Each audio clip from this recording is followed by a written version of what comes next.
नमस्कार साथियों, Kalyani IAS academy के डिजिटल प्लेटफॉर्म पर आपका हार्दिक स्वागत है। पिछले लेक्चर में हमने संक्रामक रोग एवं उनकी रोकथाम को बहुत ही अच्छे से पढ़ा एवं समझा था। इस लेक्चर में हम विषाणु जनित संक्रामक रोगों को बहुत ही अच्छे से पढ़ेंगे एवं समझेंगे। तो शुरू करते हैं रोग से। देखिए, जब शरीर के एक या एक से अधिक अंगों या तंत्रों के प्रकारों पर प्रतिकूल प्रभाव पड़ता है तथा शरीर पर कई चिन्ह तथा कई लक्षण प्रकट होते हैं तो कहा जा सकता है कि जीव रोगग्रस्त हो चुका है। या फिर हम रोग को सामान्य शब्दों में भी परिभाषित कर सकते हैं। जब शारीरिक एवं मानसिक स्वास्थ्य में उत्पन्न कोई भी विकार को ही क्या कहा जाता है? रोग कहा जाता है। तो शारीरिक एवं मानसिक स्वास्थ्य में उत्पन्न किसी भी प्रकार के विकार को ही क्या कहा जाता है? रोग कहा जाता है। और रोगों को हम मुख्य रूप से दो भागों में वर्गीकृत कर सकते हैं। एक हो जाएगा जन्मजात रोग और दूसरा उपार्जित रोग। देखिए, ऐसे रोग जो गर्भ अवस्था से या जन्म से ही जीव के शरीर में विद्यमान होते हैं उनको ही जन्मजात रोग कहा जाता है। जैसे आनुवांशिक रोग हो जाएगा, शारीरिक अपूर्णता हो जाएंगी या हृदय रोग हो जाएंगे। वहीं दूसरे होते हैं उपार्जित रोग या जिनको एक्वायर्ड डिसीजेस कहा जाता है। तो ऐसे रोग जो गर्भ अवस्था से या जन्म से जीव के शरीर में विद्यमान नहीं होते हैं, जीवन काल के दौरान ही जीवों में जब रोग उत्पन्न होते हैं तो उन्हें ही क्या कहा जाता है? उपार्जित रोग कहा जाता है। जो उपार्जित रोग होते हैं ये फिर दो प्रकार के होते हैं। तो उपार्जित रोग में सबसे पहला हो जाएगा संक्रामक रोग। संक्रामक रोग क्या होता है? देखिए, जब कोई रोग या जब कोई बीमारी एक स्वस्थ व्यक्ति से या जब कोई रोग या जब कोई बीमारी एक संक्रमित व्यक्ति या रोगी व्यक्ति से एक स्वस्थ व्यक्ति में स्थानांतरित हो जाती है तो उस रोग को ही क्या कहा जाता है? संक्रामक रोग कहा जाता है। और ये बीमारी जो है रोगी से स्वस्थ व्यक्ति में कई माध्यम से, वायु के माध्यम से, जल के माध्यम से, भोजन के माध्यम से या अन्य किसी वाहक के माध्यम से स्थानांतरित होती है। और इसी आधार पर जो संक्रामक बीमारियां हैं वो फिर कई प्रकार की होती हैं। तो यहाँ पर जो जीवाणु जनित, विषाणु जनित, कवक जनित, प्रोटोजोआ जनित और कृमि जनित जो हैं हम संक्रामक बीमारियों को पढ़ेंगे। अब जीवाणु जनित या विषाणु जनित का मतलब क्या हुआ? कि जो संक्रामक बीमारियां होती हैं ये संक्रमित व्यक्ति से एक स्वस्थ व्यक्ति में स्थानांतरित हो जाती हैं।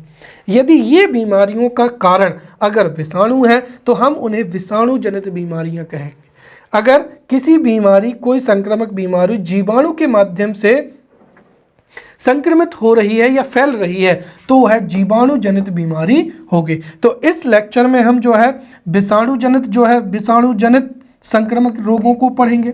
अगले लेक्चर में जीवाणु, कवक, प्रोटोजोआ और कृमि आधारित या कृमि जनित जो संक्रामक बीमारियां हैं उनको पढ़ेंगे। और फिर लेक्चर में जो है हम गैर संक्रामक बीमारियों को भी पढ़ेंगे। राइट, तो शुरू करते हैं हम यहाँ से जो है विषाणु जनित बीमारियों से। राइट, तो विषाणु जनित बीमारियों में सबसे पहली हो जाएगी यहाँ पर छोटी माता या जिसको क्या कहा जाता है? चिकन पॉक्स कहा जाता है। राइट, तो देखिए, छोटी माता या चिकन पॉक्स जो बीमारी है ये एक संक्रामक बीमारी है। राइट, जो कि विषाणु के द्वारा, और कौन सा विषाणु है यहाँ पर? वेरिसेला जोस्टर विषाणु है। इसके माध्यम से ये जो है बीमारी फैलती है। अब जितनी भी हम संक्रामक बीमारियां पढ़ रहे हैं उनको हमको 3 नंबर के हिसाब से और 5 नंबर की दृष्टि से तैयार करना है।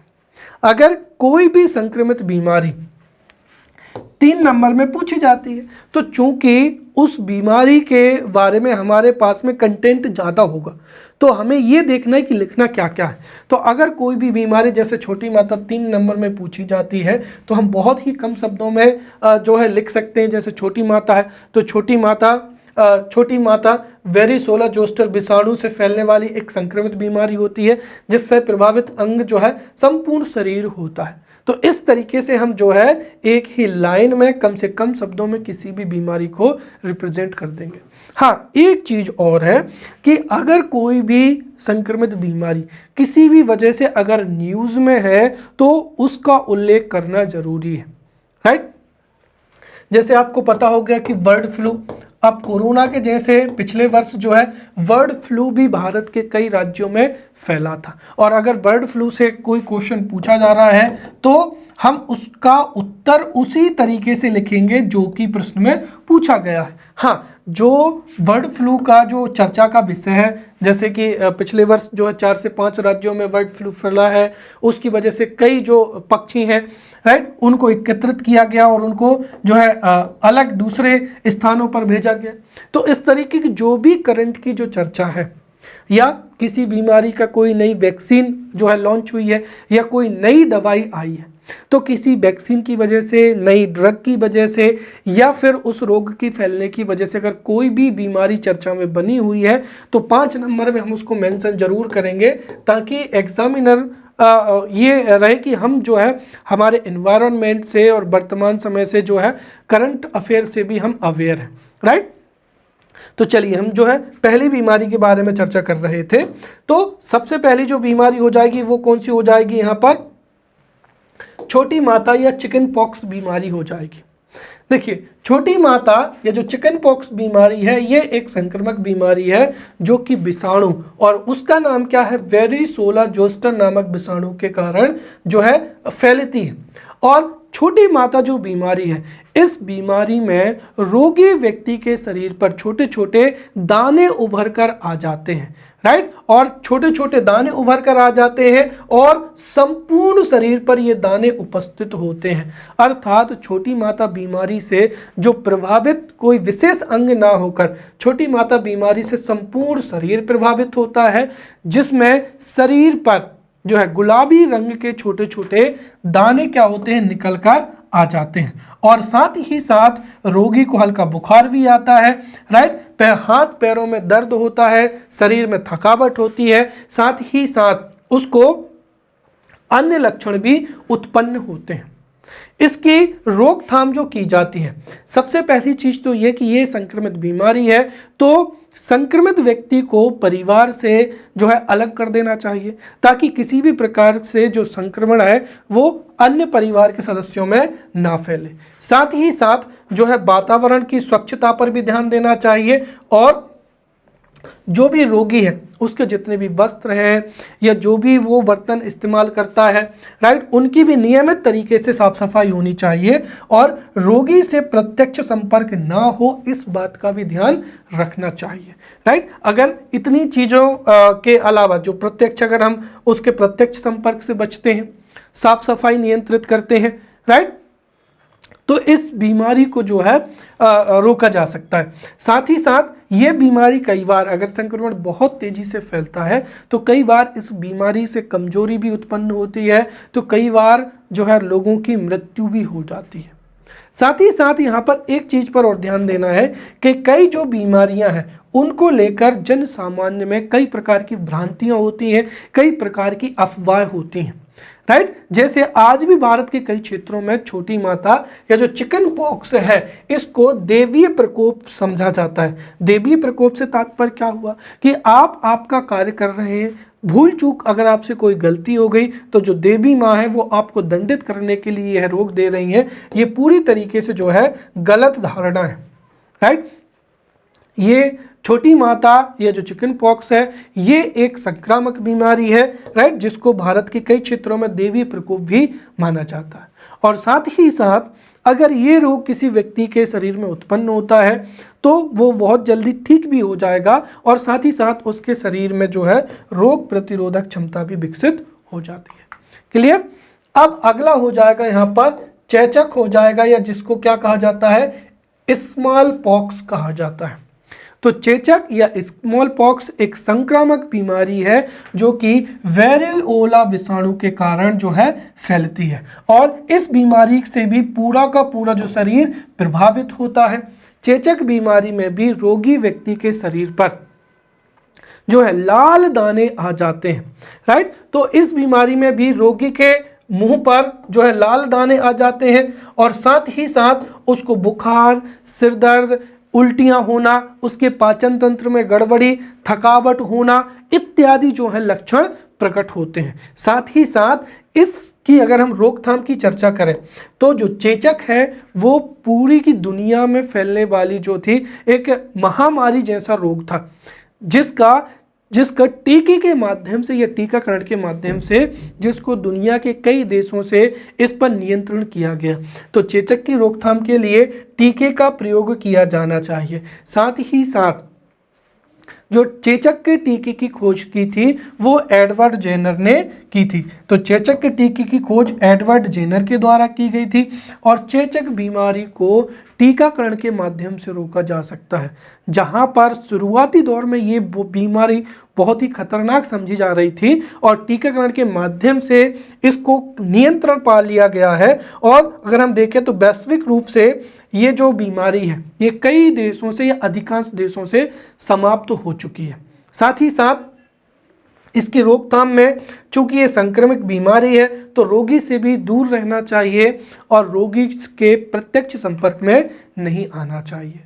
फिर अगली बीमारी हो जाएगी पोलियो बीमारी हो जाएगी, राइट। तो पोलियो भी एक संक्रामक बीमारी है जो कि पोलियोमिलाइटिस विषाणु के कारण क्या होती है, फैलती है। साथ ही साथ पोलियो जो बीमारी है इससे प्रभावित अंग तंत्रिका तंत्र एवं रीढ़ की हड्डी होता है और तंत्रिका तंत्र के प्रभाव होने के कारण ही जो रोगी व्यक्ति होता है उसको चलने में कई प्रकार की समस्याएं आती हैं। तो हम कह सकते हैं कि प्रत्यक्ष रूप से पोलियो से प्रत्यक्ष रूप से तंत्रिका तंत्र प्रभावित होता है, वहीं अप्रत्यक्ष रूप से पोलियो के कारण जो भी रोगी व्यक्ति होता है वह ठीक से चल नहीं पाता है या उसके पैरों में कई प्रकार की समस्याएं होती हैं।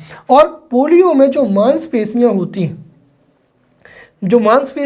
हैं ये सिकुड़ जाती हैं। साथ ही साथ शरीर के कई अंग जैसे पैर हो जाएंगे या जो निचले अंग हो जाएंगे, राइट, वो काम करना बंद कर देते हैं या निष्क्रिय हो जाते हैं। इसीलिए अधिकांश मामलों में जिनको भी पोलियो का शिकार होता है उनकी पैरों की हड्डियां कमजोर हो जाती हैं, राइट, या एक तरीके से उनको चलने में कठिनाई होती है और धीरे धीरे विकलांगता की स्थिति आ जाती है, राइट। और पोलियो भी एक ऐसी बीमारी है जो कि दुनिया के कई देशों में फैली हुई थी, परंतु इसकी रोकथाम की चर्चा करें तो वैक्सीन या टीकाकरण के माध्यम से दुनिया के कई देशों ने पोलियो को नियंत्रित कर लिया है। अब कुछ ही देश ऐसे हैं जहां पर अभी भी पोलियो के केसेस आते हैं, वहीं भारत जैसे अधिकांश देशों ने टीकाकरण के माध्यम से इस बीमारी पर नियंत्रण पा लिया है। और एक और महत्वपूर्ण चीज ये है कि पोलियो को जो टीका है वो दोनों रूपों में है, अर्थात OPV, right, oral polio vaccine, और जो है इंजेक्शन क्या हो जाएगा, पोलियो वैक्सीन। तो पोलियो वैक्सीन का जो है इंजेक्शन के रूप में जैसे कोरोना का सब लोगों ने टीका लगवाया वैसे, और 2 ड्रॉप्स के माध्यम से भी जो इसकी वैक्सीन है वो दी जाती है। साथ ही साथ लोग जो है अपने बच्चों को पोलियो की दवा जरूर पिलाएं ताकि पोलियो का उन्मूलन हो सके। इसके लिए पोलियो दिवस भी मनाया जाता है 24 अक्टूबर को, ताकि जागरूकता जो है हर घर में फैले और प्रत्येक बच्चे को यदि पोलियो की वैक्सीन दी जाएगी तो वह पोलियो से संक्रमित नहीं होगा। पोलियो का जो टीका है इसकी खोज किसने की थी, जॉन साल्किन ने। लेकिन यहाँ पर आप ध्यान रखें कि दो चीज़ें हैं। पोलियो की जो इंजेक्शन वाला टीका है, राइट, पोलियो की जो इंजेक्शन वाला टीका है उसकी खोज की थी 1952 में, किसने, जॉन साल्किन ने। वहीं जो ओरल ड्रॉप्स है इसकी खोज 1962 में अल्बर्ट साल्विन के माध्यम से जो है इसकी खोज की गई थी। और ओरल ड्रॉप्स जो होती हैं, अगर कोई वैक्सीन ओरली अगर हम उसको लेते हैं तो वो इंजेक्शन से तुलनात्मक रूप से बहुत ही आसान हो जाती है। सोचिए कई व्यक्ति जो है इंजेक्शन के डर से टीका नहीं लगवाते हैं, और विशेषकर ये जो पोलियो की वैक्सीन है ये तो बच्चों को दी जाती है, तो ओरल ड्रॉप से छोटे बच्चों को आसानी से जो है वैक्सीन भी उपलब्ध दी जाती है। साथ ही साथ 2014 से भारत भी जो है पोलियो से क्या हो चुका है, मुक्त हो चुका है। अब अगला हो जाएगा यहाँ पर रेबीज हो जाएगा। देखिए, रेबीज एक ऐसी संक्रामक बीमारी है जिसमें किसी भी व्यक्ति को जान से मरने का या एक तरीके से किसी भी व्यक्ति को मरने का जो है डर उसके मस्तिष्क में बैठ जाता है। तो रेबीज बीमारी में व्यक्ति को अपनी जान का बहुत ही ज़्यादा खतरा होता है और इस बीमारी को हाइड्रोफोबिया भी कहा जाता है या व्यक्ति को अपनी जान का खतरा महसूस होता है। जो रेबीज बीमारी है या जो रेबीज वायरस है वो ये जो रेबीज बीमारी है ये रैबिडो या लासा वायरस के कारण क्या होती है, फैलती है। साथ ही साथ ये ऐसी बीमारी है जो कि रैबिडो या लासा वायरस से फैलता है और ये जो लासा वायरस है ये कुत्ते की लार में पाया जाता है। इसीलिए अगर स्ट्रीट पर या किसी भी क्षेत्र में कोई भी कुत्ता विशेषकर कुत्ता काट लेता है तो वहाँ पर रेबीज के जो एंटी रेबीज के इंजेक्शंस लगाए जाते हैं ताकि उस व्यक्ति को किसी भी प्रकार की समस्या ना जाए। साथ ही साथ जो रेबीज है राइट, इस बीमारी में तंत्रिका तंत्र एवं जो मस्तिष्क के मोटर न्यूरॉन होते हैं ये बुरी तरीके से क्या होते हैं, प्रभावित होते हैं। और रेबीज से तंत्रिका तंत्र, अगर रेबीज जो बीमारी है इससे अगर कोई भी मरीज अधिक संक्रमित हो जाता है तो उसका तंत्रिका तंत्र जो है कार्य करना बंद कर देता है या कई तरीके की समस्याएं जाती हैं। और जन सामान्य में कहा जाता है कि अगर पागल कुत्ता अगर किसी व्यक्ति को काट लेता है तो वह व्यक्ति भी पागल हो जाता है। कुल मिलाकर ये कि अगर किसी व्यक्ति को कुत्ता काट लेता है और उसको रेबीज से संक्रमित हो जाता है और उसको ढंग से इलाज नहीं मिलता है, एंटी रेबीज का इंजेक्शन नहीं मिलता है तो उसका तंत्रिका तंत्र प्रभावित होगा और वह पागलों की तरह हरकत करने लगता है, राइट।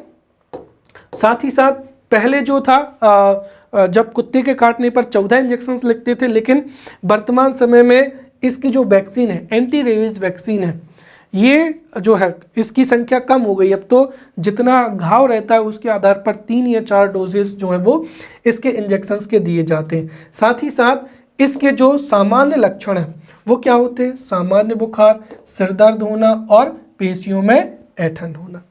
इसकी रोकथाम के लिए हमने देखा है कि रेबीज को रोकने के लिए टीका जो है पहले से ही उपलब्ध है जिसको रोगी को दिया जाता है। साथ ही साथ वर्तमान समय में रेबीपुर है या HDCV जो नए टीके भी बाजार में उपलब्ध है जिससे रेबीज के संक्रमण को रोका जा सकता है, राइट। अब अगला जो बीमारी हो जाएगी वो हो जाएगी हेपेटाइटिस, राइट। हेपेटाइटिस भी एक संक्रामक बीमारी है जो कि हैपा नामक वायरस से क्या होती है, फैलती है। साथ ही साथ इससे जो प्रभावित अंग है वो कौन सा होता है, यकृत होता है, राइट। और अगर हम देखें यहाँ पर तो कुछ जो बीमारियां हैं उनसे पूरा शरीर प्रभावित होता है, लेकिन कुछ बीमारियों से हमारे शरीर का कुछ विशेष अंग प्रभावित होते हैं।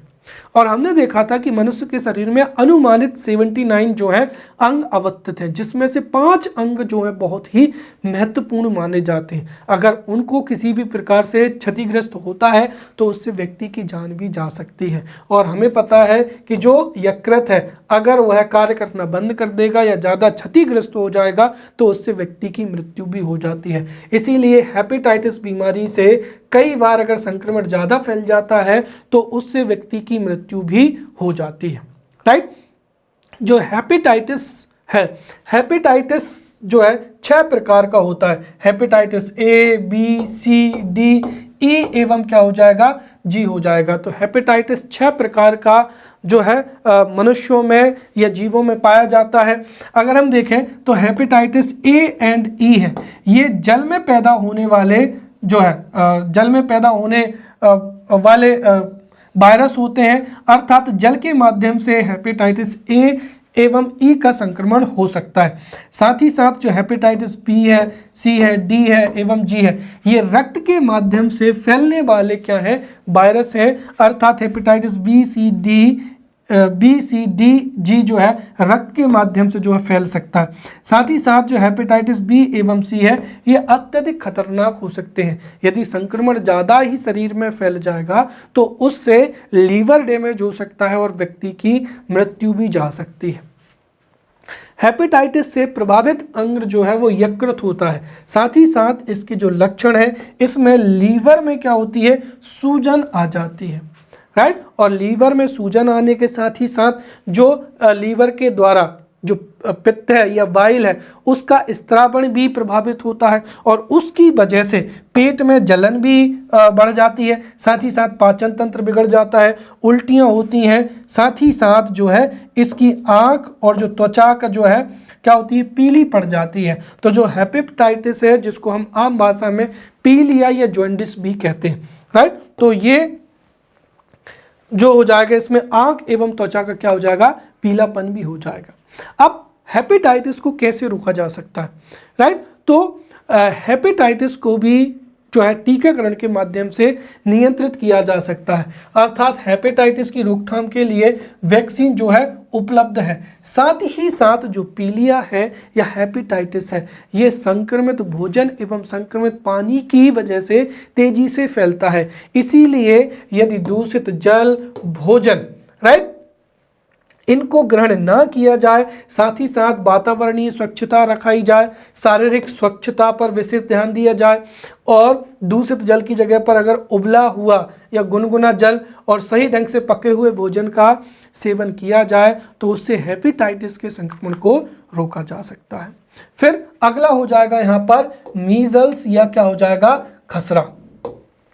देखिए जो मीजल्स या खसरा होता है, मीजल्स या जो खसरा संक्रामक रोग है यह है पैलिडोसा, राइट, मार्विलोरम विषाणु के द्वारा क्या होता है, संक्रमण फैलता है। तो यह पैलिनोसा मार्विलोरम जो है विषाणु या जिसको मीजल्स वायरस कहते हैं, इसके माध्यम से ही यह रोग फैलता है। और मीजल्स से जो प्रभावित अंग है ये संपूर्ण शरीर और विशेष रूप से अगर हम देखें तो इससे लिम्फ नोड क्या होता है, प्रभावित होता है। साथ ही साथ इस रोग में शरीर पर छोटे छोटे लाल रंग के दाने निकल आते हैं और इससे गाल एवं नाक में भी क्या होती है, सूजन आ जाती है।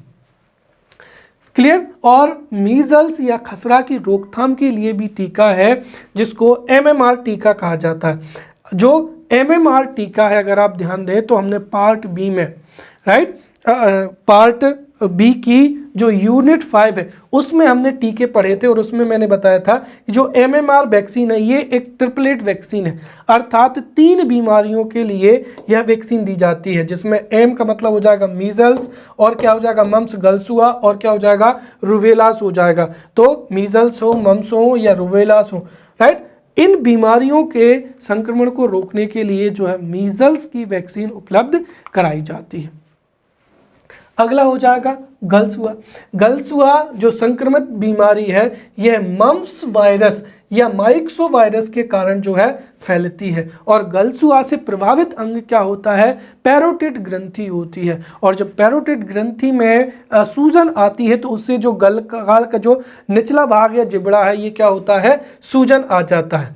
तो गलसुआ से पैरोटिड ग्रंथि में सूजन आ जाती है और साथ ही साथ जो पैराथायराइड ग्रंथि होती है जो कि थायराइड ग्रंथि के बगल में होती है वो भी क्या होती है, प्रभावित होती हैं। और गलसुआ में भी एक तो पैराटिड ग्रंथि इसमें सूजन आ जाती है, इसके अलावा भी तेज बुखार आता है और जो स्वाद कलिकाएं होती हैं वो भी प्रभावित होती हैं, जो भी भोजन हम ग्रहण करते हैं उसका टेस्ट नहीं आता है। साथ ही साथ जो लार ग्रंथियां हैं, क्योंकि लार ग्रंथियों में सूजन आती है इसीलिए लार का स्त्रावण भी क्या होता है, प्रभावित होता है। वहीं अब अगर हम देखें तो जो गलसुआ है इसकी रोकथाम कैसे की जाती है, तो एक ट्रिपलेट वैक्सीन है एमएमआर, राइट। तो गलसुआ की रोकथाम के लिए प्रतिरक्षा टीका एमएमआर जो है उपलब्ध कराया जाता है, राइट। मीजल्स हो जाएगा, मम्स हो जाएगा और रोवेला, राइट, इन तीनों के लिए एमएमआर जो वैक्सीन है वो उपलब्ध कराई जाती है। अगली हो जाएगी चिकनगुनिया, राइट। तो देखिए जो चिकनगुनिया रोग है या चिकनगुनिया बीमारी है यह एक बहुत ही संक्रामक बीमारी है और यह जो बीमारी है ये अक्सर बरसात के दिनों में जो है बहुत ही तेज़ी से फैलती है। यही कारण है कि इसको मानसूनी बीमारी कहते हैं, क्योंकि जैसे ही मानसून आता है तेज बारिश होती है, बारिश के होने की वजह से हर जगह पर पानी भर जाता है और ऐसे स्थान जहाँ पर गंदगी होती है, प्रदूषण होता है, कचरा होता है, वहाँ पर जब जल का जमाव होता है तो उसमें मच्छर जो है मच्छर उत्पन्न होते हैं और उन्हीं मच्छरों से फिर ये जो बीमारी है बहुत तेजी से फैलती है। तो चूंकि चिकनगुनिया जो बीमारी है, चिकनगुनिया बीमारी ये मानसून के समय पर या बरसात के दिनों में फैलती है, इसीलिए चिकनगुनिया बीमारी को मानसूनी बीमारी भी कहा जाता है। और इस बीमारी का कारक क्या होता है? चिकनगुनिया वायरस होता है और यह बीमारी मच्छरों के माध्यम से फैलने वाली बीमारी है। और इस बीमारी का जो रोग वाहक है वो क्या है? मादा एडिस इजिप्टी नामक मच्छर होता है। तो जो मादा एडिस इजिप्टी नामक मच्छर होता है, ये अगर एक संक्रमित व्यक्ति को, यदि एक संक्रमित व्यक्ति से खून चूसता है तो उसके डंक में क्या होता है कि ये उसके डंक में चिकनगुनिया वायरस आ जाता है और जब वही मच्छर किसी स्वस्थ व्यक्ति को काटता है तो वो वायरस उस व्यक्ति के शरीर में प्रवेश कर जाता है। इस तरीके से चिकनगुनिया जो है बीमारी फैलती है। और जब चिकनगुनिया बीमारी होती है तो इसमें उच्च ज्वर आता है या बहुत ही तेजी से फीवर आता है, साथ ही साथ जोड़ों में दर्द होता है, शरीर में थकान होती है, राइट। फिर सामान्य कार्य में भी भारी थकान होती है, कमजोरी उत्पन्न होती है। ये चिकनगुनिया के क्या हो जाएंगे? लक्षण हो जाएंगे। साथ ही साथ जो चिकनगुनिया बीमारी है ये ऐसे देश जहां पर जो है मानसूनी बरसात होती है उन देशों में अक्सर इसके जो केसेस हैं वो बहुत तेजी से संक्रमित मतलब एक बहुत ही तेजी से संक्रमण फैलता है। इस रोग का जो प्रथम मामला था वो 1952 में तंजानिया में देखा गया था और इस रोग का जो नियंत्रण है वो नियंत्रण मच्छर नियंत्रण से ही संभव है। अगर किसी भी क्षेत्र विशेष में जो जितने भी जल का जमाव होता है या जल के कुंडे होते हैं जिनमें मच्छर पनपते हैं, अगर मच्छरों को ना पनपने दिया जाए या मच्छरों का प्रवेश घर में ना हो पाए तो इस बीमारी से जो है इस बीमारी को नियंत्रित किया जा सकता है। क्लियर? तो अगली बीमारी हो जाएगी यहाँ पर एड्स। देखिए एड्स भी एक बहुत ही खतरनाक संक्रामक बीमारी है और जब एड्स के बारे में जैसे जैसे लोगों को जानकारी मिलती थी तो लोग भी शुरुआती दौर में एड्स से पीड़ित व्यक्ति से काफ़ी भेदभाव करते थे, राइट। क्योंकि ये अगर आप संक्रमित व्यक्ति के जो है प्रत्यक्ष संपर्क में आ जाएं, राइट, या तो संक्रमित व्यक्ति का जो रक्त है वो आपके शरीर में प्रवेश कर जाता है, राइट, या फिर आप उसके साथ में यौन संबंध स्थापित करते हैं, राइट, या उस संक्रमित व्यक्ति है उसकी संक्रमित सुई को आपके शरीर में इस्तेमाल किया जाता है, या फिर अगर हम देखें तो जैसे टैटू बनवाने के समय, तो इस वजह से भी ये जो बीमारी है ये बहुत तेजी से फैलती थी। तो यदि समलैंगिक यौन संबंध होते हैं या फिर संक्रमित सुई है या टैटू है या संक्रमित रक्त के आदान प्रदान से यह बीमारी बहुत ही तेजी से फैलती थी।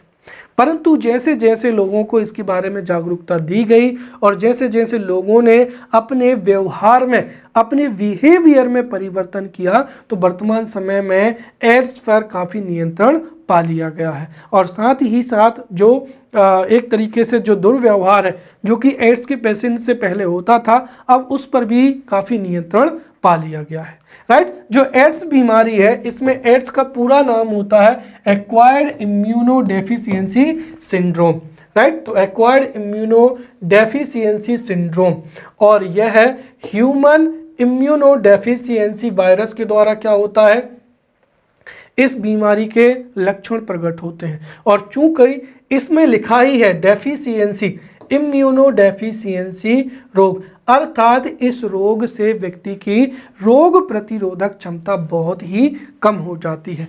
यदि किसी व्यक्ति का लाइफस्टाइल ऐसा है कि अगर वह एड्स से पीड़ित है परंतु उसका पोषण है अच्छा है, उसको अन्य बीमारियां नहीं है, तो वह भी एक सामान्य व्यक्ति की तरह अपना जीवन व्यतीत कर सकता है।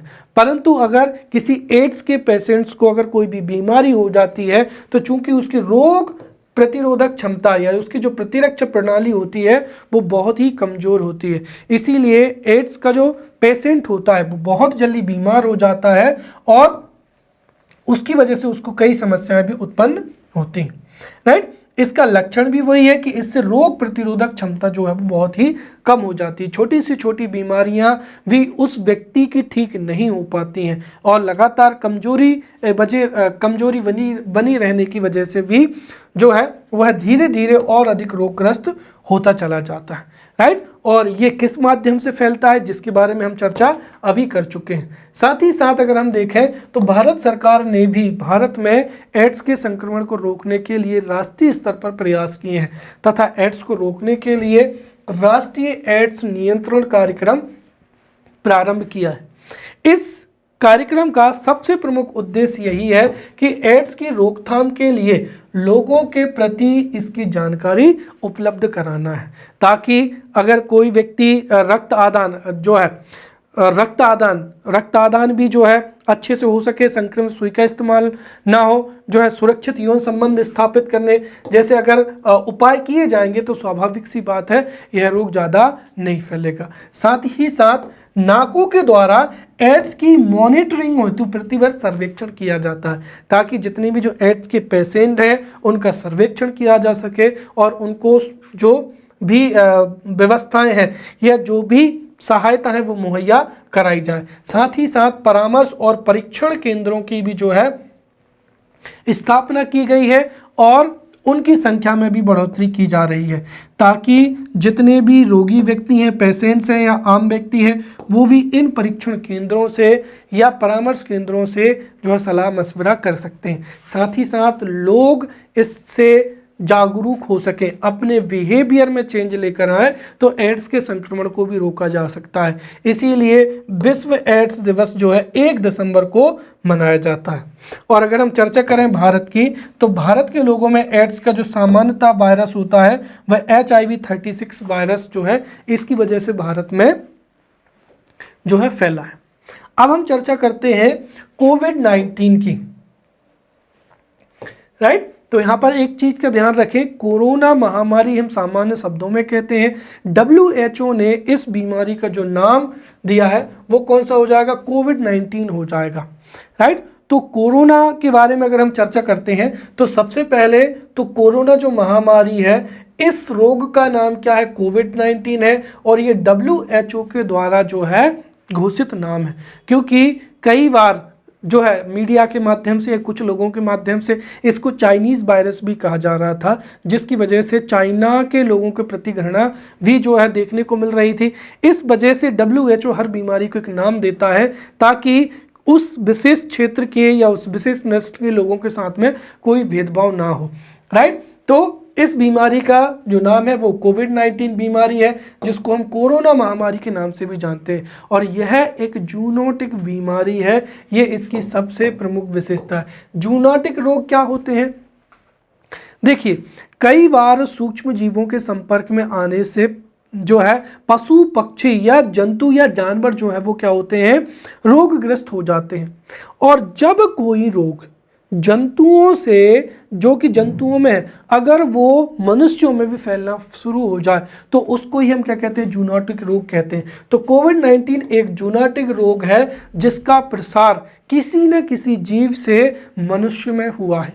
ऐसा माना जाता है कि चाइना के वुहान शहर में, राइट, वुहान शहर का जो सी फूड मार्केट है, सबसे पहले चाइना के वुहान शहर के सी फूड मार्केट में एक जीव, कुछ लोग उसको जो है पेंगुलिन भी बता रहे हैं, तो चमगादड़, तो सी फूड मार्केट में एक जीव संक्रमित हुआ और उस जीव के संक्रमण से ही वह संक्रमण मनुष्यों में फैल गया और ये 2019 में ऐसा ही हुआ। तो वुहान के सी फूड मार्केट में यह संक्रमण सबसे पहले जीवों में हुआ और जीवों से यह मनुष्यों में धीरे धीरे फैलने लग गया और धीरे धीरे ये पूरी दुनिया में फैलता ही चला गया और आगे जाकर इसको WHO ने वैश्विक महामारी भी घोषित कर दी है। इसका कारक क्या है, तो इसका कारक है सार्स कोरोना वायरस सेकेंड।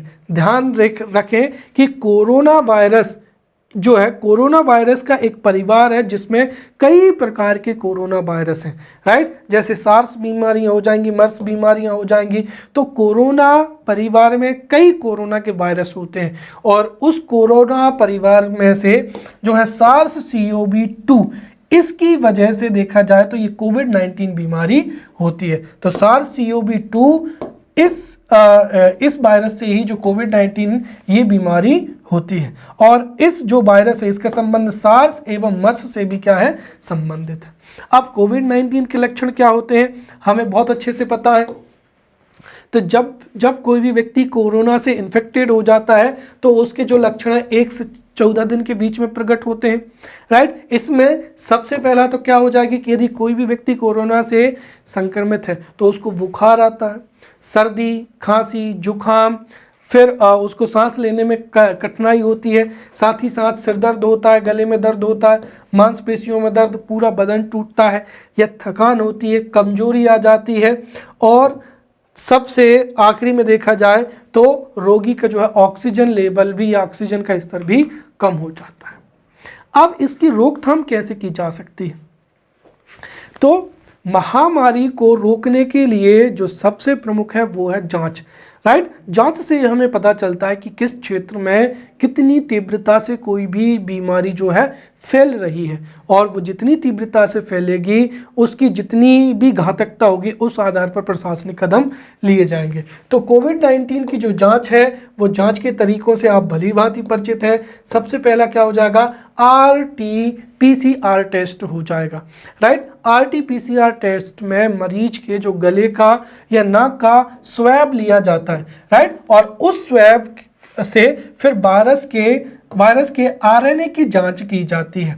चूंकि इसमें वायरस के RNA की जांच की जाती है इसीलिए इसको एक ऑथेंटिक या अच्छी जो है जांच माना जाता है, जिससे बिल्कुल सही जो है नतीजे प्राप्त होते हैं। फिर हो जाएगा रैपिड एंटीजन टेस्ट। तो रैपिड एंटीजन टेस्ट में किसी रोगी के शरीर में उपस्थित एंटीजन का टेस्ट किया जाता है। इस टेस्ट में भी जो भी संक्रमित व्यक्ति होता है उसकी नाक से जो है स्वैब निकाला जाता है और वायरस में पाए जाने वाले जो भी एंटीजन होता है उसका पता चल जाता है। तो अगर कोई व्यक्ति किसी भी वायरस से संक्रमित हुआ है तो उसका एंटीजन का जो पता है वो हमको रैपिड एंटीजन से चलता है, राइट। तो रैपिड एंटीजन से भी जो है कोरोना की जांच की जाती है। अब RT-PCR है या रैपिड एंटीजन है या एंटीबॉडी टेस्ट है, इनसे ये पता चल जाता है कि व्यक्ति कोरोना से संक्रमित है या नहीं। अब संक्रमण उसके फेफड़ों में कितना फैला है इसके लिए CT स्कैन या एक्सरे का प्रयोग किया जाता है। तो CT स्कैन के माध्यम से फेफड़ों में कोरोना का कितना संक्रमण फैल चुका है इसका परीक्षण किया जाता है, और इसमें फेफड़ों की जो 3D इमेज है, फेफड़ों को 3D इमेज में देखा जाता है, जिससे पता चल जाता है कि फेफड़ों में संक्रमण इतना ज़्यादा फैल गया है। अगर संक्रमण ज़्यादा होगा तो ज़्यादा जो एंटीबायोटिक हैं, राइट, वो दी जाएंगी, जैसे रेमडेसिविर के इंजेक्शंस वगैरह उपलब्ध कराए जाएंगे। और अगर फेफड़ों में उतना ज़्यादा संक्रमण नहीं फैला है तो जो है जनरली उसको जो दवाइयाँ हैं वो दी जाती हैं। फिर एंटीबॉडी टेस्ट से भी पता चल जाता है कि किसी व्यक्ति को यह बीमारी हुई है या नहीं हुई है। जब कभी भी किसी भी व्यक्ति के शरीर में कोई भी पैथोजन जो है इंटर करता है तो उसको शरीर से बाहर निकालने के लिए या उसका संक्रमण रोकने के लिए नेचुरली हमारे शरीर में एंटीबॉडी क्या होती है, बन जाती है। तो एंटीबॉडी टेस्ट से भी जो है कोरोना का पता चल जाता है, लेकिन इससे ये पता नहीं चलता है कि व्यक्ति कोरोना से इन्फेक्टेड कब हुआ था या उससे संक्रमण का दर कितना है, राइट। तो एंटीबॉडी टेस्ट से भी जो एंटीबॉडी है उसके माध्यम से हम पता लग सकते हैं कि यह व्यक्ति जो है कोरोना से संक्रमित हुआ था कि नहीं हुआ। फिर अगला हो जाएगा कोरोना टेस्ट। तो इससे भी फेफड़ों की जो है एक्सरे की जाती है, जिससे फेफड़े कितने संक्रमित हैं या कितने जो है संक्रमण फैल चुका है उसकी जानकारी मिल जाती है। अब कोरोना का अगर हम उपचार की देखें तो जब कोरोना से कोई भी व्यक्ति संक्रमित होता है तो नॉर्मली उसको जो है एंटीबायोटिक दवाइयाँ दी जाती हैं, राइट, या पैरासिटामोल उपलब्ध कराया जाता है, और उसको रेमडेसिविर के जो इंजेक्शन्स भी दिए जाते हैं। अगर हम देखें तो कोरोना के इलाज के लिए अभी भी कोई जो है प्रमाणिक दवाई नहीं है, परंतु वर्तमान समय में इसकी रोकथाम के लिए जो है वैक्सीन जो है बाजार में उपलब्ध है, जिसमें से अगर हम देखें तो सबसे पहले कौन सी हो जाएगी, कोविशील्ड हो जाएगी। तो कोविशील्ड जो वैक्सीन है उसका निर्माण ऑक्सफोर्ड यूनिवर्सिटी एवं एस्ट्राजेनेका के द्वारा किया गया है। तो कोविशील्ड जो वैक्सीन है इसका निर्माण ऑक्सफोर्ड यूनिवर्सिटी और एस्ट्राजेनेका के द्वारा किया गया है, और इस वैक्सीन का जो उत्पादन है वो भारत में कोविशील्ड के नाम से होगा, और इसका उत्पादन कौन कर रहा है, सीरम इंस्टीट्यूट ऑफ इंडिया के द्वारा किया जा रहा है। फिर दूसरी हो जाएगी कोवैक्सीन हो जाएगी, राइट। कोवैक्सीन का जो निर्माण है वो भारत बायोटेक एवं भारतीय अनुसंधान परिषद के द्वारा किया जा रहा है। फिर स्पुतनिक फिफ्थ हो जाएगी। इस वैक्सीन का जो निर्माण है वो रूस में गेमालिया रिसर्च इंस्टीट्यूट के द्वारा किया गया, और इसका उत्पादन अगर हम भारत में देखें तो डॉक्टर रेड्डी लैब के द्वारा जो है वो उपलब्ध कराया जाता है। तो कोविशील्ड, कोवैक्सीन और स्पुतनिक ये भारत में उपलब्ध जो है वैक्सीन्स हैं। और अगर हम देखें तो भारत में सबसे अधिक कोविशील्ड के जो है डोजेस लगाए जा चुके हैं, फिर कोवैक्सीन, और फिर क्या हो जाएगा यहाँ पर स्पुतनिक हो जाएगा। क्लियर। इसके साथ ही यहाँ पर 2-डीऑक्सी डी ग्लूकोज हो जाएगा। तो इसका निर्माण भी DRDO के द्वारा DRDO के द्वारा किया गया है, और यह दवा जो है पानी में घोलकर दी जाती है। साथ ही कोरोना के संक्रमण को रोकने के लिए जो दूसरा महत्वपूर्ण है वो हो जाएगी सावधानी और सुरक्षा, राइट। प्रत्येक व्यक्ति को सावधानी रखनी चाहिए, अपने हाथों को सैनिटाइज करना चाहिए, मास्क का इस्तेमाल करना चाहिए, और साथ ही साथ WHO ने भी कोरोना के संक्रमण को नियंत्रण के लिए या इसके संक्रमण को ना फैलने से रोकने के लिए कई जो है नॉर्म्स दिए हैं, जिसको आप बहुत अच्छे से जानते हैं, जैसे सोशल डिस्टेंसिंग का पालन करना, राइट। भीड़ भाड़ वाले जो जितने भी क्षेत्र हैं, भीड़ भाड़ वाले क्षेत्रों से दूर रहना, भीड़ में ना प्रवेश करना, रोग प्रतिरोधक क्षमता बूस्ट हो, इम्यूनिटी बूस्ट हो, ऐसे पदार्थों का सेवन करना, राइट। जब भी खांसी आती है, छींकते हैं, उस समय रूमाल का इस्तेमाल करना, अपनी आँखों को, चेहरों को और नाक को बार बार छूने से बचना, और अपने हाथों को समय समय पर जो है सैनिटाइज करते जाना। अब अगला वायरस हो जाएगा निपाह वायरस हो जाएगा, राइट। और आपने पिछले 1-2 वर्षों में 2-3 वर्षों पहले ये सुना होगा कि ये वायरस केरल में जो है फैला था, राइट। तो जो निपाह वायरस है, ये निपाह वायरस मनुष्यों एवं जानवरों में फैलने वाला जूनाटिक रोग है। अर्थात निपाह वायरस जो है चमगादड़ या कई जीव जंतुओं को पहले संक्रमित करता है, और ये कई बार उन जीवों से मनुष्यों में भी जो है संक्रमण इसका फैलने लगता है, राइट। तो ये एक जूनाटिक रोग है जो कि जानवरों को संक्रमित करने के साथ साथ मनुष्यों को भी संक्रमित करने लगता है। इसकी जो सबसे पहले खोज हुई थी वो 1998 में मलेशिया में हुई थी।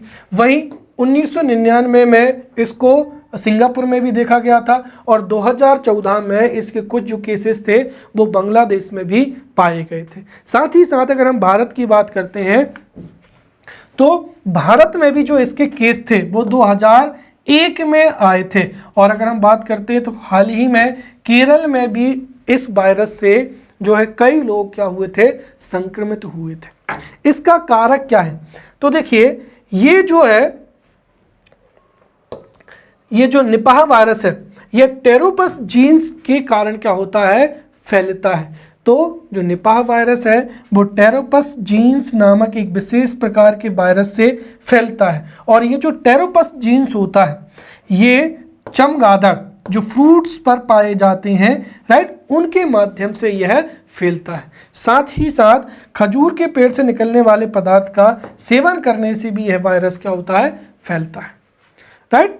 और इसका जो सर्वाधिक प्रभाव है वो मई एवं कब पाया जाता है, दिसंबर में पाया जाता है। इसके लक्षण क्या हैं, जब भी कोई व्यक्ति निपाह वायरस से संक्रमित हो जाता है तो उसके मस्तिष्क में सूजन आ जाती है, सर दर्द होता है, साथ ही साथ उसको चक्कर आते हैं, राइट, श्वसन संबंधी कई समस्याएं उत्पन्न होती हैं, और कई बार घातक संक्रमण फैलने से व्यक्ति कोमा में भी चला जाता है।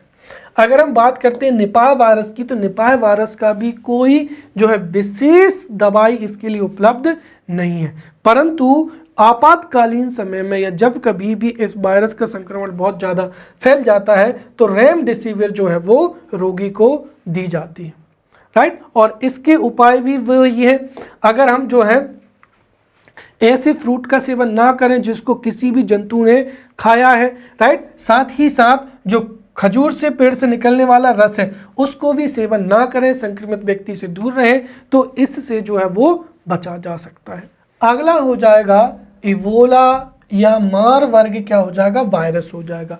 तो इबोला वायरस भी एक बहुत ही संक्रामक बीमारी है जिसने अफ्रीकन देशों में भयंकर तबाही मचाई थी। इबोला वायरस की जो खोज है वो डॉक्टर पीटर पायट ने की थी और इसका जो कारक है वो क्या होता है, इबोला वायरस ही होता है।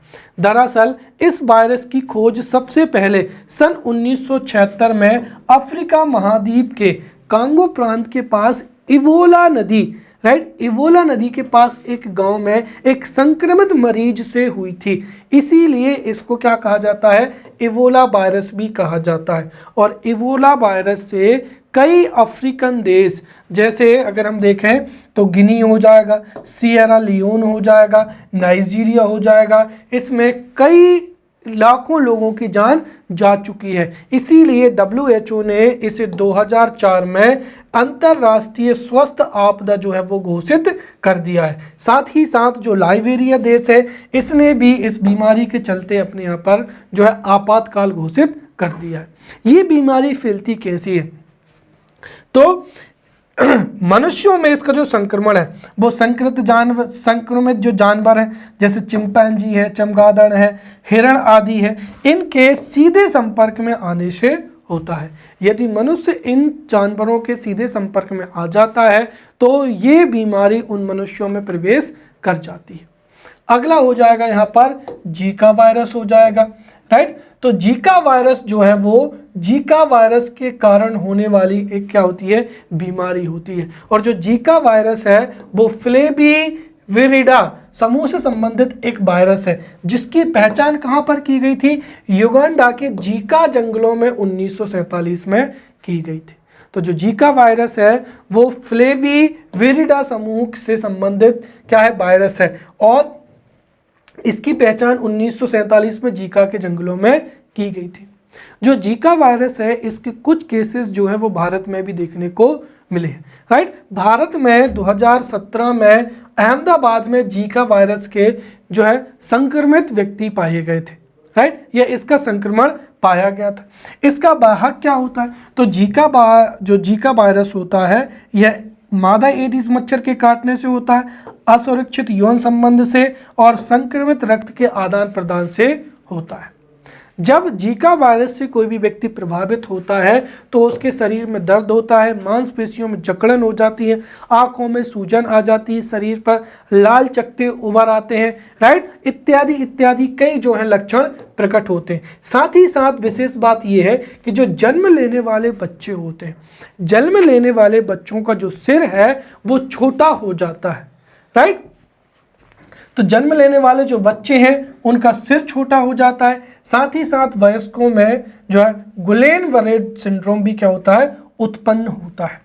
अगर हम इसके उपचार की बात करें तो उसका भी कोई विशेष उपचार नहीं है, परंतु चूंकि एक संक्रामक बीमारी है, अगर साफ सफाई बरती जाए और संक्रमण को नियंत्रित किया जाए तो इससे बचा जा सकता है। उदाहरण के लिए मच्छरदानी का प्रयोग करना चाहिए, जो है स्वच्छ तरीके से या जो स्वच्छ तरीके से रक्त का आदान प्रदान होना चाहिए। साथ ही साथ जो गर्भवती महिला है वो संक्रमित देश में ना तो प्रवेश करे ना वहाँ पर घूमने जाए, राइट। अगली जो बीमारी है वो हो जाएगी खसरा रूबेला, राइट। तो खसरा जो रूबेला संक्रमित बीमारी है इसका अन्य नाम जर्मन खसरा भी है और यह बीमारी रूबेला वायरस के कारण में क्या होती है, फैलती है। इस बीमारी में जो संक्रमित व्यक्ति की नाक और ग्रसनी से स्त्राव की बूंदें हैं, ये अगर किसी स्वस्थ व्यक्ति के सीधे संपर्क में आ जाएं तो वह व्यक्ति क्या होता है, बीमार हो जाता है। तो नाक और ग्रसनी से जो स्त्राव की बूंदें, राइट। और सामान्य रूप से अगर हम देखें तो अगर कोई व्यक्ति बहुत प्रत्यक्ष रूप से बहुत ही करीब से बातचीत करेगा तो ये जो बीमारी है उस स्वस्थ व्यक्ति को भी जो है संक्रमित कर सकती है। साथ ही साथ ये जो खसरा है, राइट, खसरा श्वसन प्रणाली में वायरस संबंधी क्या होता है, रोग हो जाता है। अब ये जो रूबेला खसरा रूबेला जो रोग है, इसके लक्षण क्या है? जैसे ही व्यक्ति खसरा रूबेला से संक्रमित होता है, उसको बुखार, खांसी, नाक का बहना, आंखें लाल, मस्तिष्क की कोशिकाओं में सूजन, सिर दर्द, राइट, संक्रमण, चकत्ते इत्यादि जो है वो रोग क्या होते हैं, उत्पन्न होते हैं। साथ ही साथ यदि बीमार व्यक्ति गंभीर हो जाता है तो थ्रोम्बोसाइटोपेनिया अर्थात रक्त में क्या होती है, प्लेटलेट्स की कमी आ जाती है और इससे भ्रूण में भी कई प्रकार की जो है विसंगतियां उत्पन्न होती हैं। क्लियर? साथ ही साथ जो जन्मजात रूबेला सिंड्रोम होता है, ये उन महिलाओं के बच्चों में होने की ज़्यादा संभावना होती है जिनकी गर्भावस्था से पहले गर्भावस्था के पहले 3 महीनों के दौरान इससे क्या हुई है, संक्रमण हुई है और इसकी वजह से बहरापन, अंधापन, दिल की विकृतियां इत्यादि जो रोग होते हैं। अब अगर हम बात करते हैं उपचार की, तो रूबेला का उपचार के लिए भी वैक्सीन उपलब्ध है, राइट, जो कि MMR है, मीजल्स, मम्स और क्या हो जाएगा, रूबेला वैक्सीन। इन वैक्सीन के माध्यम से जो है इसको रोका जा सकता है। अगली संक्रमित बीमारी हो जाएगी जापानी एनसेफेलाइटिस बीमारी हो जाएगी। तो एनसेफेलाइटिस एक संक्रामक बीमारी है और चूंकि ये जापान के लोगों में अक्सर देखने को मिलती है, इसीलिए इसको जापानी एनसेफेलाइटिस बीमारी भी कहा जाता है। और जापान में पाई जाने वाली 4 संक्रामक बीमारियों में से एक संक्रामक बीमारी जापानी एनसेफेलाइटिस भी है। इसकी जानकारी या इसका जो सर्वप्रथम पता था वो 1871 में पता चला था। अगर भारत की बात करें तो भारत में इस बीमारी का जो पहला मामला था वो 1955 में तमिलनाडु में देखने को मिला था। और ये बीमारी उन मच्छरों से होती है जो चावल के खेतों में पनपते हैं, राइट। साथ ही साथ यह जो मच्छर है एनसेफेलाइटिस वायरस से क्या होता है, संक्रमित होता है। तो जो खेतों में पनपने वाले मच्छर होते हैं वो एनसेफेलाइटिस वायरस से क्या होते हैं, संक्रमित हो जाते हैं। और जब यह मच्छर किसी व्यक्ति को काटता है, राइट, तो मानव भी क्या होता है, इस रोग से ग्रस्त हो जाता है। यह रोग यदि उष्णता बढ़ती है तो इस बीमारी का प्रकोप भी बढ़ जाता है। यही कारण है कि अगस्त, सितंबर, अक्टूबर माह में इस बीमारी का प्रकोप भी भारी पड़ जाता है। इसीलिए जो जापानी मस्तिष्क बुखार होता है, राइट, इसको उष्णकटिबंधीय बीमारी के नाम से भी जाना जाता है। इसका जो वाहक होता है, इसका वाहक क्या हो जाएगा, क्यूलेक्स मच्छर हो जाएंगे। तो क्यूलेक्स जो मच्छर है उनके काटने से यह बीमारी हो जाती है। साथ ही साथ जब कोई व्यक्ति जापानी एनसेफेलाइटिस से संक्रमित होता है तो उससे अगर हम देखें तो उसमें सबसे पहले क्या होता है कि जैसे ही रक्त में ये वायरस पहुंचता है तो सबसे पहले ग्रंथियां क्या होती हैं, प्रभावित होती हैं, राइट। और इसके साथ ही अगर ये जो है दिमाग में पहुंच जाते हैं, ये वायरस जो है वो दिमाग में पहुंच जाते हैं तो ये दिमाग को ही क्या कर देते हैं, नष्ट कर देते हैं और अत्यंत तीव्र गति से जो दिमाग के ऊतक होते हैं उनको नष्ट करना शुरू कर देते हैं। इस तरीके से ये एक बहुत ही खतरनाक क्या होती है, संक्रमित बीमारी होती है, राइट। इसका उपचार क्या होता है, तो टीकाकरण के माध्यम से इसका उपचार संभव है और इसके लिए JE वैक्सीन है, राइट। तो जो जापानी इंसेफ्लाइटिस बीमारी है इसका उपचार वैक्सीन से भी संभव है और साथ ही साथ यदि मच्छरों से भी बचा जाए तब भी इस बीमारी से जो है वो नियंत्रित किया जा सकता है। अगला हो जाएगा यहाँ पर सार्स। तो सार्स का पूरा नाम हो जाएगा सीवियर एक्यूरेट और क्या हो जाएगा, रेस्पिरेटरी सिंड्रोम हो जाएगा सार्स, राइट। तो जो सार्स बीमारी है, सार्स बीमारी में जो सबसे ज़्यादा दिक्कत जाती है वो रेस्पिरेटरी सिंड्रोम, अर्थात इसमें भी सांस लेने में क्या होती है, तकलीफ होती है। साथ ही साथ जो सार्स बीमारी है इसका कारक भी क्या होता है, कोरोना वायरस होता है। और मैंने बताया था कि कोरोना वायरस जो बीमारी है, राइट, कोरोना वायरस परिवार के जो वायरस है उससे ही सार्स होता है, राइट। और जो कोरोना या जो हम देखें तो कोविड-19 है, कोविड जो 19 है वो SARS CoV, right, SARS CoV second नामक क्या होती है वायरस से कोविड-19 बीमारी होती है। और वहीं कोरोना वायरस से जो है सार्स नामक बीमारी होती है। इसकी पहचान भी कहाँ पर की गई थी? चीन में की गई थी। और यह बीमारी भी कोरोना के जैसे ही फैलती है। अगर किसी व्यक्ति के छींकने से या उसके जो गले का नाक का स्वाब है अगर वो किसी अन्य व्यक्ति में प्रवेश कर जाता है तो वह भी संक्रमित हो जाता है। क्लियर? साथ ही साथ अगर हम देखें तो इसके लक्षण भी वही हैं। जैसे ही व्यक्ति सार्स से इन्फेक्टेड होता है उसको बहुत तेज बुखार आता है, सर्दी, खांसी, जुकाम, सिर दर्द और सांस लेने में क्या होती है?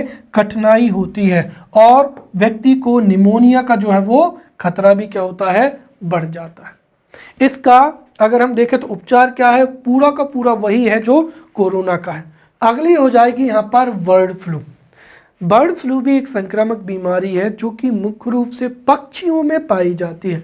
इसीलिए इस बीमारी को क्या कहा जाता है? बर्ड फ्लू कहा जाता है। और इसका अन्य नाम क्या हो जाएगा? एवियन फ्लू, या एवियन क्या हो जाएगा? इन्फ्लुएंजा हो जाएगा। जो बर्ड फ्लू है इसका सबसे अधिक जो प्रकोप था वो 1918-19 में हुआ था। और 2003 से एशियाई एवं कई यूरोपियन देश जैसे कंबोडिया, चीन, जापान, कजाकिस्तान, जो है मंगोलिया, दक्षिण कोरिया, इन देशों के पक्षियों में बड़ी मात्रा में ये जो संक्रमण है ये फैला है, राइट। इसी वजह से पूरे विश्व को इससे चेतावनी मिल रही और ये बहुत खतरनाक भी है। अगर हम बात करें भारत की तो भारत में भी ये फैला था। और ये जैसे ही फैलता है तो उससे कुक्कुट पालन या जो जितने भी पक्षी होते हैं वो बड़ी मात्रा में क्या होते हैं? संक्रमित हो जाते हैं। और साथ ही साथ इसके जो है इसके संक्रमण से पक्षियों की जो मृत्यु होती है, राइट, उससे दिनों दिन जो है स्वास्थ्य के लिए जो है नई नई चुनौतियां उत्पन्न हो रही। साथ ही साथ जो विश्व स्वास्थ्य संगठन है इसको भी सर्वव्यापी महामारी के गंभीर जोखिम की जो है चेतावनी दी है, राइट। अगर हम देखें इसका कारक क्या है तो ये जो बर्ड फ्लू बीमारी है, राइट, ये फ्लू जो बर्ड फ्लू है ये विषाणुओं के द्वारा इसका संक्रमण फैलता है। और इसके जो वायरस होते हैं उसमें हीमोग्लूटिन, राइट, तथा न्यूरोमेटिडेन जो प्रोटीन है इसका क्या होता है? संयोजन होता है। और प्राकृतिक रूप से अगर हम देखें तो H5N1 जो वायरस है ये संक्रमित पक्षियों की अनिकटता से प्रसार होता है। तो हम कह सकते हैं कि यहाँ पर H5N1 जो वायरस है ये इसकी वजह से इसका जो है संक्रमण फैलता है। और जैसे एक पक्षी का संक्रमण जब दूसरे पक्षी में फैलता है तो ये तेजी से क्या होता है? पक्षियों में फैलता चला जाता है। क्लियर? अब हम लक्षण समझते हैं। तो देखिए बर्ड फ्लू का जो संक्रमण है, बर्ड फ्लू का जो संक्रमण है वो पक्षियों में, मुर्गियों में एवं बतख को में जो है आसानी से फैल जाता है। और जैसे ही जो बर्ड फ्लू है इसका संक्रमण मुर्गियों में या बतख में होता है, अगर ये मुर्गियों में जैसे ही प्रवेश करता है तो मात्र 48 घंटे के अंतर्गत जो मुर्गियां हैं उनके शरीर में जो है बर्ड फ्लू का संक्रमण फैलता ही चला जाता है। और सबसे पहले मुर्गियों के जो है पंख झड़ने लगते हैं और साथ ही साथ उनके अंडे देने की प्रकृति कम हो जाती है और महज 2 दिन के अंदर ही जो है मुर्गियों की मृत्यु हो जाती है। और वैसे ही ये हर जो जितने भी मुर्गियां हैं, बतख हैं या अन्य जो पक्षी हैं उनमें जैसे ही प्रवेश करता है वैसे ही उनके शरीर को प्रभावित करने लगता है, राइट। साथ ही साथ इसका जो प्रभाव है ये पक्षियों से निकलकर फिर घोड़ों को, सुअरों को, सील मछली है, व्हेल मछली है, राइट, और कभी कभी ये मनुष्यों में भी जो है फैल सकता है। इस रोग के फैलने से या इस रोग से जो है तेज बुखार आता है, सर्दी, जुकाम रहता है, साथ ही साथ सांस लेने में भी क्या होती है? बहुत अधिक कठिनाई होती है। जो बर्ड फ्लू है इसका कारगर जो दवा है वो हो जाएगी टेमू फ्लू या क्या हो जाएगी? रेलेजा होती है। अब अगला हो जाएगा स्वाइन फ्लू हो जाएगा, राइट। तो अगर हम देखें तो बर्ड फ्लू और स्वाइन फ्लू में अंतर केवल इतना है कि जो ये है स्वाइन के, राइट, ये जो फ्लू है ये स्वाइन में पाया जाता है, या स्वाइन जो पालन के सुअर पालन के जो व्यवसाय है, राइट, उनमें फैलने वाला जो रोग है उसको ही क्या कहा जाता है, स्वाइन फ्लू कहा जाता है। अगर हम देखें तो जो बर्ड फ्लू है या स्वाइन फ्लू है, ये इन्फ्लुएंजा वायरस के कारण ही इनका संक्रमण फैलता है। तो जो इन्फ्लुएंजा विषाणु है, इसकी खोज रॉबर्ट वेबस्टर ने की थी, राइट। और इन सभी जो विषाणु होते हैं, इनका अगर हम देखें आनुवांशिक पदार्थ क्या होता है, हिम एम्यूग्लुटिन तथा न्यूरामिनिडेज कहलाता है। और ये जो जितने भी वायरस हैं, इनकी संरचना भी समय समय पर क्या होती है, बदलती रहती है, जिसकी वजह से ही जो वैज्ञानिक समुदाय है वो चिंतित भी होता है, राइट। इसका जो कारक है वो स्वाइन फ्लू या H5 क्या हो जाएगा यहाँ पर, H1 और क्या हो जाएगा, N1 हो जाएगा। तो H5N1 से जो है बर्ड फ्लू फैलता है और स्वाइन फ्लू H1N1 नामक जो है वायरस से फैलता है। और ये वायरस उनमें फैलता है जो लोग सुअर पालन के व्यवसाय में हैं और लंबे समय तक सुअरों के संपर्क में रहते हैं, राइट, उन्हें जो है स्वाइन फ्लू होने की संभावना अधिक होती है, राइट। साथ ही साथ अगर हम इसके लक्षणों की बात करते हैं तो जैसे ही कोई भी व्यक्ति स्वाइन फ्लू से संक्रमित होता है, उसको तेज बुखार आता है, तेज ठंड लगती है, गला खराब हो जाता है, मांसपेशियों में दर्द हो जाता है, राइट। अगर हम इसका जो है और इसके उपाय की बात करते हैं तो जो स्वाइन फ्लू है ये सबसे ज़्यादा फेफड़ों की एल्वोइली क्या होती है, प्रभावित होती है। और हमने देखा था कि हमारे फेफड़ों की जो कार्यात्मक एवं संरचनात्मक इकाई होती है वो वायु कोश ही होते हैं, और स्वाइन फ्लू से जो है वायु कोश क्या होते हैं, प्रभावित होते हैं। इसके अगर उपचार की बात करें तो जो स्वाइन फ्लू है ये भी एक संक्रमणकारी वायरस है, और इसका उपचार भी जो है अगर हम देखें, इसके संक्रमण को फैलने से कम किया जा सके तो इस पर नियंत्रण किया जा सकता है। साथ ही साथ अगर हम हमारे हाथों को बार बार धोते हैं, राइट, जो है पूरी तरीके से सैनिटाइज करके रखते हैं, राइट, नाक और मुंह को हमेशा हम बंद करके रखते हैं, तो इससे इस बीमारी का जो है नियंत्रण किया जा सकता है, राइट। तो आज के इस लेक्चर में हमने जितने भी विषाणु जनित या वायरस जो वायरल डिसीजेस थी उनको हमने बहुत ही अच्छे से पढ़ लिया है। अगले लेक्चर में मिलते हैं, तब तक के लिए धन्यवाद।